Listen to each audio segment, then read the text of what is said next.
Alright guys, just a quick video. I want to show you a wide view, everything in here, because we got ready yesterday, we prepped for the storm, and it took about 30 minutes. We just carried all these containers in here. So these are the little small sprouts where the wind would have just battered these, right? And I would have had to replace everything. But now, taking 30 minutes, moving everything in here, it'll ride out the storm, and tomorrow we'll take them right back out.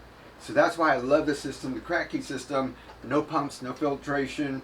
If I had tubing running to all of these and aeration, or fish, like people are saying, put some fish in there, or pumps and electricity, it would have been a nightmare taking it all apart, pulling it inside, and then a day later trying to put it back out there and hook everything back up.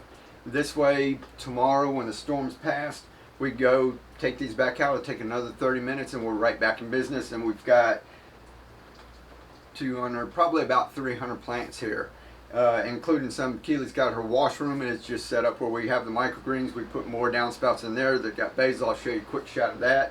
But I love this system like that, and like I said, it's versatile, it's portable, and it's basically carefree. So thank you for all the well wishes. We're doing okay over here, just wind and rain and that. So like I said, by tomorrow we'll take all this stuff, put it back out, and lots of stuff to come. So thank you guys. We'll catch y'all later.